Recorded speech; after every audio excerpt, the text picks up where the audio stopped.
Hello everyone and welcome back to my official The GH24 News YouTube channel. Hope you guys are having a wonderful day. Before we begin, hit the subscribe button and give this video a thumbs up. Christina Corinthos Davis caught Sonny Corinthos Croker. Visit while Valentin Cassadine lurked outside Jack Brennan's suite. In the Quartermaine kitchen, Brooklyn Quartermaine came along to find Gloria Cerullo, Lois Cerullo, and Giovanni Gio Palmieri all playing bingo together. Once Gio left, Brooklyn lashed out over Lois and Gloria, acting like everything was normal when they'd been keeping such a huge secret from her. Gloria defended Lois for bringing her in the circle on the baby relinquishment and claimed this news would stay buried. Latterly, Gloria told Lois that Brooklyn's response proved the Gio verity had to stay under wraps. Still, Gloria principally made a vaticination about it being disastrous if Brooklyn set up out the rest of the story. At Sonny's house, he was belting up a health scan with Isaiah Gannon when Christina and Rocco Falconeri arrived. Christina incontinently grew concerned about Sonny demanding a house call, but Sonny played down it and acted like he was just under the rainfall. Once Sonny stepped out of the room with Rocco, Christina grilled Isaiah about whatever was medically wrong with Sonny and was unfit to pry anything out of him. Christina tried to trick Sonny into allowing Isaiah had verified commodity serious, but Isaiah corrected her.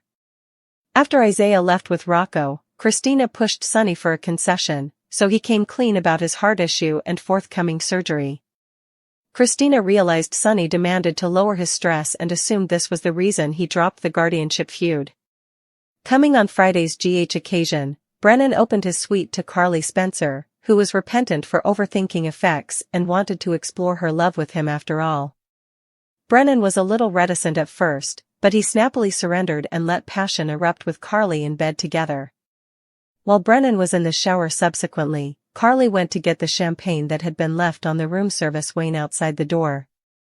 After Carly seized the bottle and went back outside, Valentin came around the corner. It sounded like maybe Valentin had arranged for a poison bottle to be transferred to Brennan's suite. At Trina Robinson's, she was enjoying a date night with Kai Taylor when Ava Jerome called with an exigency. Trina went to unlock the gallery door since Ava had apparently been locked out. Still, it turned out to be a surprise birthday party setup, so Trina was thrilled to celebrate with numerous of her favored bones. Kai, Stella Henry, Portia Robinson, Curtis Ashford, Laura Collins, Gio and Emma Drake were each there. After Trina talked to Laura about not forgetting Spencer Cassadine, she got a gift that affected her emotionally. Emma gave Trina a book that Spencer formally gave her as a present, so Trina eventually went home and took some time to suffer on her own. Over with Ava, she assured Portia that one of Drew's adversaries would deal with him since he was making so numerous of them.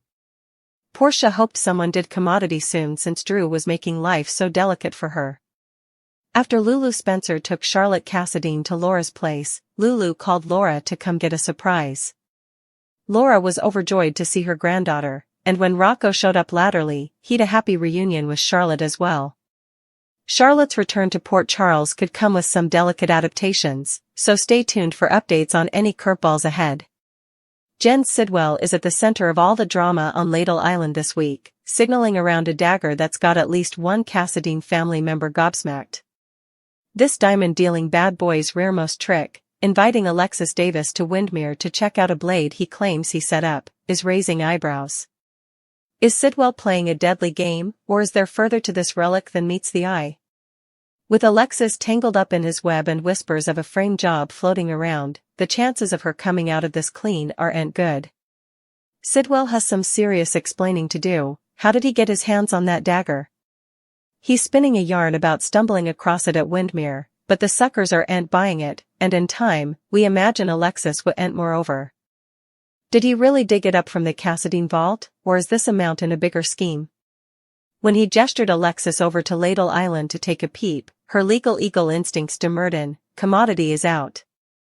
That dagger has some serious history written all over it, perhaps tied to some old Port Charles crime, and Sidwell is acting like it's no biggie.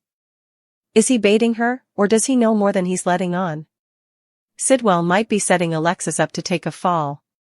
That dagger could be substantiation in a crime he's planning to jet on her. Classic move to get her prints on the thing. Alexis is no dummy, she's smelling out trouble, but Sidwell is slick. If he's got dirt connecting that blade to commodity shady, think Cyrus Renault's exposure, he might twist it to make her the goat. Why her?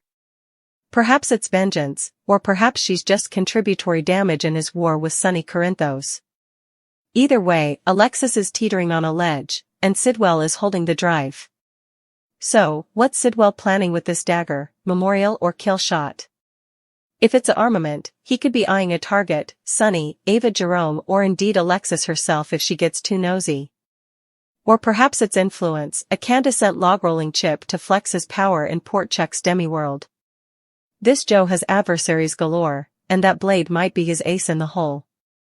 Will he use it to stab someone in the reverse, literally or figuratively, or just gesture it around to keep folks guessing? Dante was surprised to hear that Lulu is also presently still in love with him. Dante has not allowed about that, and would indeed consider it indeed a possibility since he's still grieving over the death of his fiancée, Sam McCall. There's no mistrustfulness that sooner or laterly, Dante and Lulu will have a heated battle, whether it's regarding Brooke Lynn, Charlotte Cassadine, or Rocco Falconeri. This battle could get enough unattractive, and Dante will blurt out that he doesn't love Lulu presently. He'd say that he moved past their relationship a long time agone. And although he'll always watch about her, he doesn't love her presently. This would crush Lulu. Hurt and infuriated by Dante's rejection, Lulu would blurt out that he should detest Brooke Lynn for keeping his son from him. Dante, at first, of course, would understand what she's talking about. Lulu would explain that Brooke Lynn got pregnant when they were in summer camp, and that she gave up the child for relinquishment, and no way told him. Dante would be angry and devastated, and would leave her to defy Brooke Lynn. Lulu would be crushed by Dante's rejection, and take everything out on Brooke Lynn by exposing her secret. Do you suppose that Dante and Lulu will have a battle? Will Dante admit he no longer has passions for Lulu? Will Lulu blurt out Brooke Lynn's secret that she has a son with Dante? Keep watching General Hospital, weekdays on ABC to find out. Lulu Spencer is anxious to tell her ex-husband, Dante Falconeri, that he has a son with Brooke Lynn Quartermain that she gave up for relinquishment over 20 times agone.